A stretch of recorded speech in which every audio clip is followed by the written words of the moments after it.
এখন আমি মোটামুটি একটা বাঁশবাগানে আছি। তাতে এই যে স্টলটাতে এখন আছে বৃক্ষ মেলা, এই স্টলটাতে হচ্ছে স্পেশালিটি হচ্ছে বাঁশ গাছ। এইটা হচ্ছে বাচ্চা বাঁশ, ভুদুম বাঁশ।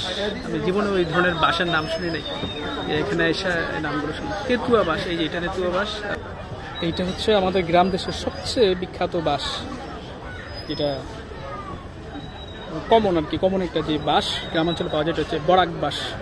এইটা বরাক বাঁশ, গ্রামাঞ্চলে তার প্রত্যেকের বাড়িতে এই বরাক বাঁশের একটা ঝাড় আছে, বাঁশ ঝাড় আমাদেরও আছে। এইটা হচ্ছে মাকলা বাঁশ, আমি শুনি নাই মাকলা বাঁশ, তো বাঁশটা দেখে পরিচিত মনে হইতেছে, দেখছি হয়তো, কিন্তু ওইভাবে নাম জানতাম না। আর এটাকে বলে হচ্ছে ফারুয়া বাঁশ।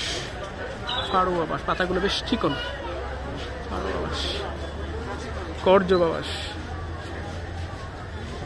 তল্লা বাঁশ, তল্লা বাঁশ। মানে এখানকার সবগুলো বাঁশে যে শুধুমাত্র মানে ইয়ে করার জন্য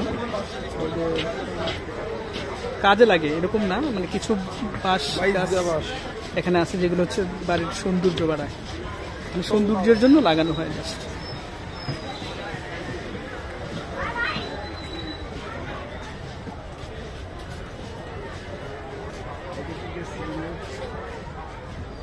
এখানে আরো অনেক বাঁশ আছে, মিতিঙ্গা বাঁশ। এই শাড়িতে যতগুলো বাঁশ আছে সবগুলো হচ্ছে মিতিঙ্গা বাঁশ।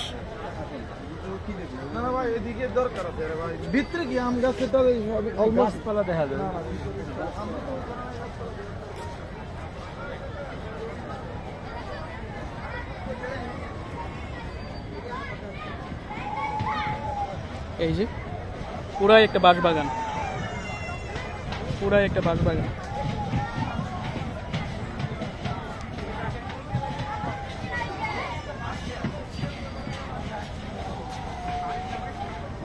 আপনাদেরকে তো এতক্ষণ বাঁশ টাস দেখালাম, কিন্তু এই বাঁশের স্টলটা যাদের, এটা একটু দেখাই। এই স্টলটা হচ্ছে বাংলাদেশ বন গবেষণা ইনস্টিটিউট, চট্টগ্রামের বাংলাদেশ বন গবেষণা ইনস্টিটিউটের স্টল এটা।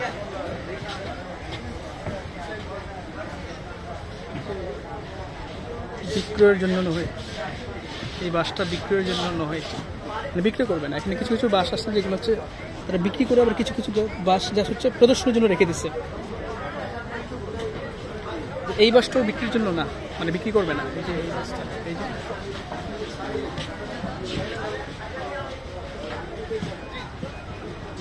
যাই হোক, আপনাদের এখানে অনেকগুলো বাঁশের সাথে পরিচয় করাই দিলাম। যদি কাউকে বাঁশ দেওয়ার দরকার হয়, হ্যাঁ, আপনারা এখান থেকে বাঁশ কিনে নিয়ে দিতে পারেন, অথবা নিজেদেরও যদি বাঁশের দরকার হয় নিজেরাও কিনতে পারেন, কারণ জীবনটাই তো একটা বাঁশ বাগান।